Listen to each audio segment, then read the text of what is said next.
안녕하십니까, 불광입니다. 전문직 사위 원하신다는 어머님, 여친 부모님 집에 인사 갔는데 어머님이 술 거하게 취하시더니 내 딸 20대였으면 전문직한테 시집 보냈을 거다 이러셨는데 이거 그냥 넘겨도 돼? 그 순간에 당황스러워서 허허 하고 말았는데 계속 생각나고 그렇네. 참고로 여친이 전문직은 아니고 그냥 구급 출신 7급 공무원이야. 집안도 완전 평범하고 나는 집안은 좀 유복한 편이야 라는 게시물이 있는데, 야, 세월이 많이 좋아졌습니다. 집안도 가난한데 9급 출신 7급 공무원 여성이 언제부터 전문직이랑 결혼 가능했습니까? 아니, 맞잖아. 제가 이런 거 줄 세우는 거 별로 안 좋아합니다, 여러분들. 그런데 저 사람들 논리대로 따지면은 어이가 없는 게 확실하잖아요. 뭐라고요? 내 딸이 20대였으면 전문직한테 시집. 넌 좀 맞아야 되겠다. 말 같은 소리를 해야지. 이게 사람한테 할 수 있는 소리는 아니잖아. 사위는 백년 손님이란 말이 있듯이 딸을 평생 책임질 남자이기 때문에 장모 집에 놀러온 사위를 그렇게 장모가 깍듯이 챙기는 거잖아요. 내 딸 잘 부탁한다는 의미에서. 그런데 요즘에는 상황이 바뀌었습니다. 무슨 딸 가진 게 벼슬이야. 장모들이 더 큰 소리 치고 있다니까. 그래서 아들 가진 우리 어머니들이 아무 말도 못하고 그저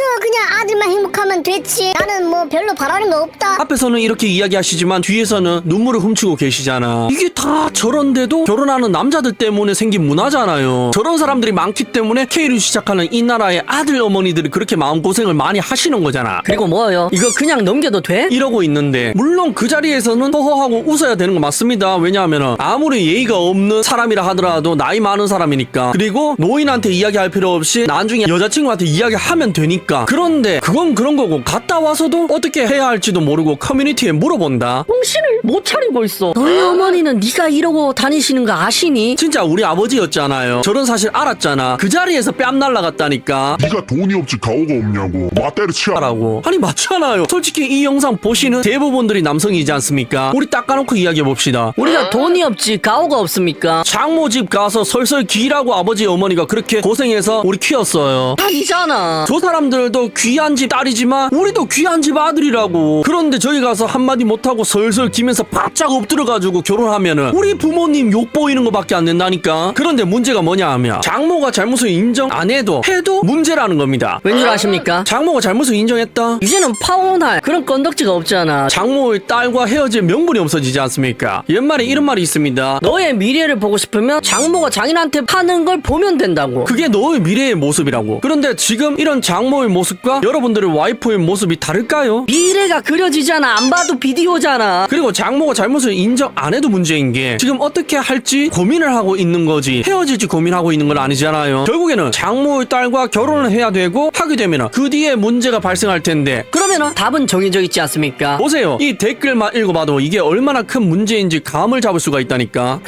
너네 집에 여친 인사 오면 어머니 보고 한 잔 드시고 며느리로 공무원 말고 최소 대기업 다니는 돈 잘 버는 며느리 보고 싶었다고 얘기하라고 하고, 너도 별말 하지 말고 있어봐. 여친이 바로 헤어지자 할 거야. 여기에 불나도 남녀 바뀌었으면 불준마들 몰려와서 이미 결혼 어플하고 난리쳤을 거임. 레알 시어머니가 하는 조금의 싫은 소리는 소금 맞은 조개들 마냥 거품 물고 발작하더니 이 정도는 할 수 있는 소리다. 웃기는 소리지. 맞아요. 진짜 웃기는 소리 맞습니다. 저게 사람에게 할 수 있는 말은 아니지 않습니까? 선을 넘어도 한참 넘었잖아. 사위고 나발이고 저건 사람한테 저렇게 말하면 안 된다니까. 그럼 20대 때 보내시지 라고 할 뻔. 라고 할 뻔이 아니죠. 그럼 20대에 전문직과 결혼시키지 왜 안 시켰어요? 못한 거잖아. 9급 출신 7급 공무원 여러분들의 딸내미가 전문직 만날 스펙은 안 돼서 지금 남자 만나는 거잖아. 근데 내가 볼 땐 지금 남자도 감지덕지인 것 같은데. 왠 줄 아십니까? 9급에서 7급이 됐다는 건 저 언니야가 공무원 생활을 최소 8년 했다는 거야. 지금 진급한 지 얼마 안 됐을 때를 가정해도 30대 중반에서 후반일 가망성이 높다는 거죠. 그런데 20대는 한참 지났는데 20대였으면 전문직한테 시집 보낸다. 이 남자도 조금만 더 젊었을 때 돈 벌었으면 젊고 예쁘고 탱탱한 20대 언니 아들 만나서 결혼했지. 라고 할 뻔이라고 하면 끝나는 겁니까? 되겠냐고.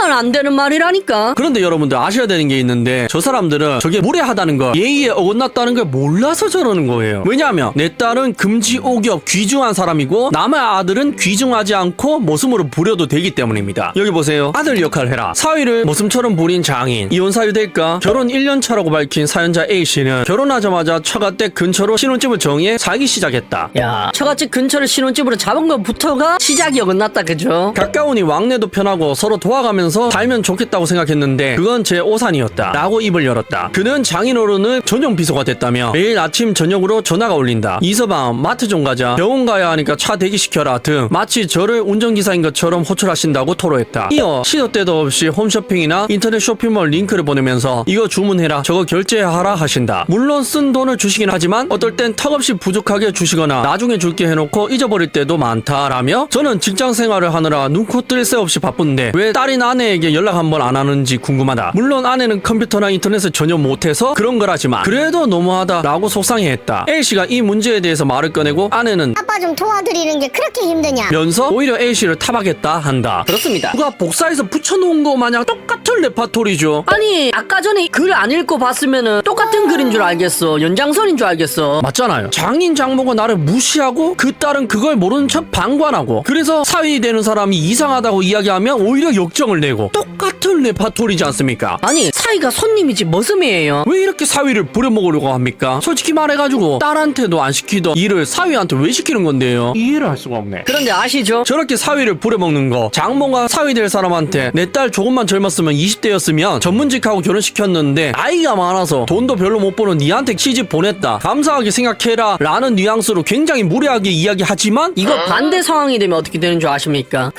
시부모 모시는 거 흔쾌히 동의할 여자는 국제 결혼만 답인가 라는 게시글에 달린 댓글 보세요. 일본은 결혼하면 극개인주의던데 명절 때도 시댁 안보 전 세계 여자들이 싫어할 요구사항 줄줄이 늘어놓고 한국 여자가 문제다 거리고 있으니 답이 없지. 레알 일본이 개인주의 심하고 파트너 개념도 많고 수틀리면 연락 끊고 잠수 타는 애들 많다. 라는데 봐봐요. 장인 장모는 사위한테 전문직 아니라고 꼽줘도 되고 머슴처럼 부려먹어도 되지만 딸인 자신들은 모른 척 모르쇠 방관하지만 남자들이 그래서 K를 시작하는 그 나라에서는 이게 평균인가 싶어가지고 국제결혼 해야 된다고 생각하고 있으니까 일본은 아니래. 그런데 진짜 일본은 아닙니까? 개인주의 같은 소리가 앉아있네. 그건 하나는 알고 둘은 모르는 거야. 일본은 왜 아내가 남편 성을 따르는 줄 아십니까? 남편 성을 따르는 이유는 결혼하고 나면 나의 아버지 어머니를 떠나서 남편 가족에 편입된다는 개념을 가지고 있기 때문입니다. 그러니까 여기 가족에서 여기 가족으로 옮기는 거지. 그러니까 남편 부모님이 보자 하면은 달려온다고. 국제결혼한 커플들 바라니까 시어머니가 보자고 하는데 시월드 드립치는 일본 여자 본 적 있습니까? 주소 보내주세요. 거짓말하는 게 아니라 단 한 번도 본 적이 없어서 그래. 그건 네 생각이고 암만 성격이 좋은 여자여도 남의 엄마랑 24시간 붙어있는 거 생각하면 좀 불편하긴 할 듯. 이라는데 물론 저는 같이 안 살아서 모르겠지만 다른 국제결혼한 부부들 주변에 많을 거 아닙니까? 제가 그래도 한때 국제결혼 하신 분들 인터뷰하는 채널도 운영했었잖아. 물론 지금은 폐업했지만 그때 그 부부들 보면요 시어머니랑 다들 친하게 지내요. 불편하다 그런 이야기 한 사람을 못 봤어. 왠 줄 아십니까? 어떻게 노인네들의 며느리한테 돈을 주고 먹을 거 사주고 휴대폰 사주고 그러는데 돈 주는 사람을 불편해한다 그거는 예의에 어긋나는 거지. 라는 마인드가 다 깔려있다니까. 그러니까 시어머니는 무조건 잘해야 되는 존재다. 왜? 남편이 나한테 잘하니까. 라는 마인드가 깔려있는 사람들이 대부분이지 저렇게 생각하는 사람들이 없다고요. 그런데 K로 시작하는 그 나라의 언니 아들 중에 이런 언니 아들 마인드 어떻습니까? 물론 다 그렇다는 게 아닙니다. 하지만 이런 사람들이 꽤 있잖아. 이 사람들 어떠냐고. 시어머니가 해주는 건 어떻게 해도 불편하다고 이야기하잖아. 정신을 못 차리고 있어. 불편해요. 불편하면 자세를 고쳐 앉아. 님들이 사회를 보는 시선이 삐딱해서 마음이 삐뚤어진 거잖아. 그러니까 장모가 나한테 무례하게 군다 선을 넘는다 참는 게 문제가 아니라 거기서 도망가야 된다니까. 이렇게 조상신들이 그래도 우리 손주 우리 자손 이라면서 신호를 빡빡 보내주시는데 이걸 못 알아듣는다고요.